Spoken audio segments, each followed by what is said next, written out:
আমরা বড় সাফল্যের নেশায় বড় পদক্ষেপ খুঁজি, কিন্তু আসল জাদু লুকিয়ে আছে আপনার প্রতিদিনের ক্ষুদ্র অভ্যাসে। জেমস ক্লিয়ারের ১% ফর্মুলা ব্যবহার করে কিভাবে সাধারণ থেকে অসাধারণ হওয়া যায় তা জানতে ভিডিওটি শেষ পর্যন্ত দেখুন।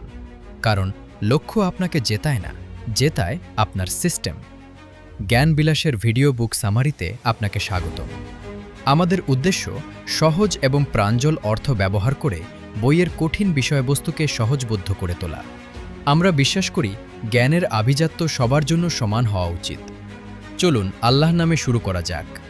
অ্যাটমিক হ্যাবিটস বইটি লিখেছেন জেমস ক্লিয়ার, যার জীবন এক অনুপ্রেরণামূলক লড়াইয়ের গল্প। হাইস্কুলে থাকাকালীন একটি বেসবল ব্যাটের আঘাতে তার মুখমণ্ডল চূর্ণ বিচূর্ণ হয়ে যায়, যা তাকে মৃত্যুর মুখ থেকে ফিরিয়ে আনে। এই ভয়াবহ দুর্ঘটনা থেকে সেরে ওঠার জন্য তিনি বড় কোনো জাদুর অপেক্ষা না করে প্রতিদিন অতি ক্ষুদ্র ক্ষুদ্র ইতিবাচক অভ্যাসের ওপর জোর দেন। এই ছোট ছোট পদক্ষেপে তিনি শুধু সুস্থই হননি, বরং একজন শীর্ষস্থানীয় অ্যাথলেট এবং পরবর্তীতে বিশ্বের অন্যতম সেরা হ্যাবিট এক্সপার্টে পরিণত হন। তার এই ব্যক্তিগত অভিজ্ঞতা থেকেই জন্ম নেয় অ্যাটমিক হ্যাবিটস, যা শেখায় কিভাবে ১% উন্নতি আমাদের জীবনকে আমূল বদলে দিতে পারে। এই বইয়ের মূল বিষয়বস্তু আজ আমরা ৬টি অংশে ভাগ করে আলোচনা করব। পার্ট ১, বিশাল পরিবর্তনের ভ্রান্ত ধারণা। আমরা সবসময় বড় কোনো বিস্ফোরণের অপেক্ষায় থাকি। সেই চূড়ান্ত জয়ের মুহূর্ত, লটারিতে জেতা বা রাতারাতি সফল হওয়ার গল্প আমাদের টানে। আমরা ভাবি অলিম্পিকের পোডিয়ামে গোল্ড মেডেল হাতে দাঁড়িয়ে থাকা দিনটি আসলে সপ্ততলতা। আমাদের শেখানো হয় যে বড় সাফল্য পেতে হলে বড় পদক্ষেপ নিতে হবে। আমাদের আরও কঠোর পরিশ্রম করতে হবে, রাত জাগতে হবে এবং রাতারাতি নিজেকে বদলে ফেলতে হবে। কিন্তু এটি একটি মিথ্যা, একটি ভয়ঙ্কর মিথ্যা, যা আমাদের একটি চক্রে আটকে রাখে। আমরা বিশাল লক্ষ্য স্থির করি, ২ সপ্তাহ পর ব্যর্থ হই এবং নিজেদের ইচ্ছাশক্তির অভাবকে দোষ দিই। জেমস ক্লিয়ার ইচ্ছাশক্তির গুরুত্ব জানতেন। হাইস্কুলে বেসবল খেলার সময় একটি ব্যাট ছিটকে এসে তার মুখে লাগে। নাক চূর্ণ বিচূর্ণ হয়ে যায়, মাথার খুলি ফেটে যায় এবং চোখের মণি দুটোই স্থানচ্যুত হয়। তাকে মেডিকেলি ইনডিউসড কোমায় রাখা হয়েছিল। তার ফিরে আসাটা কোনো জাদুকরী শক্তি দিয়ে হয়নি। এটি ছিল ক্ষুদ্র ক্ষুদ্র অভ্যাসের এক ক্লান্তিকর লড়াই। আবার হাঁটতে শেখা, আবার খেতে শেখা, আবার পড়তে শেখা। সেখান থেকে তিনি বুঝেছিলেন পৃথিবী উন্নতির আসল রহস্যটা জানে, কিন্তু ভুলভাবে। প্রকৃত পরিবর্তন কোনো একদিনের বড় বিস্ফোরণ থেকে আসে না। এটি আসে ক্ষুদ্র, প্রায় অদৃশ্য পরিবর্তনের চক্রবৃদ্ধি বা কম্পাউন্ড ইন্টারেস্ট থেকে। জেমস একেই বলছেন অ্যাটমিক হ্যাবিটস। পার্ট ২, মূল দর্শন, চক্রবৃদ্ধি উন্নতি অথবা প্রতিদিন ১% ভালো হওয়া। অ্যাটমিক হ্যাবিট কি? এটি এমন এক নিয়মিত অভ্যাস যা খুব ছোট এবং করা সহজ, কিন্তু এর শক্তি অপরিসীম। এই গণিতটা অবাক করার মতো। আপনি যদি প্রতিদিন মাত্র ১% উন্নতি করেন, ১ বছর পর আপনি আগের চেয়ে ৩৭ গুণ বেশি দক্ষ হয়ে উঠবেন। আর যদি ১% করে খারাপ অভ্যাস করেন, তবে আপনি প্রায় শূন্যে গিয়ে ঠেকবেন। আপনার বর্তমান ফলাফল কি? তার চেয়ে বড় কথা হলো আপনি কোন পথে চলছেন। আপনার অভ্যাসগুলো কি আপনাকে সাফল্যের পথে নিচ্ছে, নাকি ধীরে ধীরে ব্যর্থতার দিকে ঠেলে দিচ্ছে? লক্ষ্য বনাম সিস্টেম, অর্থাৎ আপনি আপনার সিস্টেমের স্তরে নেমে আসুন। আমরা শুধু বিজয়ীদের দিকে তাকাই। আমরা ভাবি তাদের লক্ষ্য বা গোলস তাদের জিতিয়েছে, কিন্তু আমরা ভুলে যাই যে যারা হেরে গেছে তাদের লক্ষ্যও কিন্তু একই ছিল। জেমস ক্লিয়ার এই বইয়ের সবচেয়ে বড় সত্যটি বলেছেন, আপনি আপনার লক্ষ্যের উচ্চতায় পৌঁছান না, বরং আপনি আপনার সিস্টেমের স্তরে নেমে আসেন। লক্ষ্য হলো ভবিষ্যৎ সম্পর্কে একটি স্বপ্ন, আর সিস্টেম হলো সেই স্বপ্নের দিকে এগিয়ে যাওয়ার প্রতিটি ধাপের উন্নয়ন।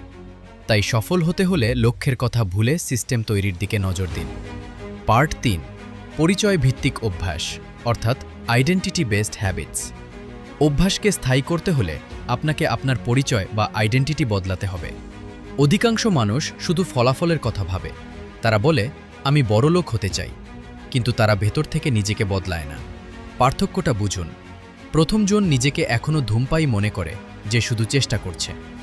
দ্বিতীয়জন নিজের পরিচয় বদলে ফেলেছে, সে নিজেকে একজন অধূমপায়ী হিসেবে চিনে ফেলেছে। ১, ঠিক করুন আপনি কেমন মানুষ হতে চান। লেখক, অ্যাথলেট বা সব সময় নতুন কিছু শিখতে আগ্রহী এমন কেউ? ২, ছোট ছোট কাজের মাধ্যমে নিজের কাছে নিজেই তা প্রমাণ করুন। পার্ট 4, পরিবর্তনের 4টি নিয়ম। ভালো অভ্যাস করার জন্য জেমস 4টি ধাপ বা আইনের কথা বলেছেন। প্রথম নিয়ম, লক্ষ্য স্পষ্ট করুন। Make it obvious. আমাদের পরিবেশ আমাদের আচরণ নিয়ন্ত্রণ করে। যদি আপনি বেশি পানি খেতে চান, তবে আপনার টেবিলের ওপর পানির বোতল রাখুন। কিউ বা ইঙ্গিত যত স্পষ্ট হবে, কাজ শুরু করা তত সহজ হবে।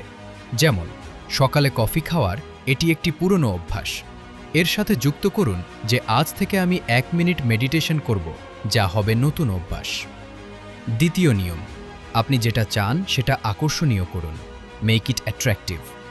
আমরা কোনো কাজ করি সেই কাজের পুরস্কার পাওয়ার উত্তেজনায়। একে আকর্ষণীয় করার জন্য টেম্পটেশন বান্ডলিং ব্যবহার করুন। অর্থাৎ আপনার যা করা দরকার, ব্যায়াম, তার সাথে এমন কিছু যোগ করুন যা আপনি করতে পছন্দ করেন। নেটফ্লিক্স দেখা। তৃতীয় নিয়ম, যা করবেন তা সহজ করুন। Make it easy. মানুষ সহজাতভাবেই সহজ পথ খোঁজে। একটি ভালো অভ্যাস গড়ার জন্য সব বাধা কমিয়ে ফেলুন। ব্যবহার করুন দ্য 2 মিনিট রুল, অর্থাৎ কোনো নতুন অভ্যাস 2 মিনিটের বেশি হওয়া উচিত নয়। 30 মিনিট পড়ার টার্গেট না করে মাত্র 1 পাতা পড়ার টার্গেট নিন। আগে অভ্যাসটি শুরু করা শিখুন, তারপর সেটি বড় করুন। চতুর্থ নিয়ম, আপনার কর্মকে তৃপ্তিদায়ক করুন, অর্থাৎ মেক ইট স্যাটিসফাইং। যা করলে আমরা সাথে সাথে তৃপ্তি পাই, আমাদের মস্তিষ্ক সেই কাজ বারবার করতে চায়। খারাপ অভ্যাসগুলো কেন টানে? কারণ তার তৃপ্তি তাৎক্ষণিক, যেমন জাঙ্ক ফুড। ভালো অভ্যাসের ফল দেরিতে আসে।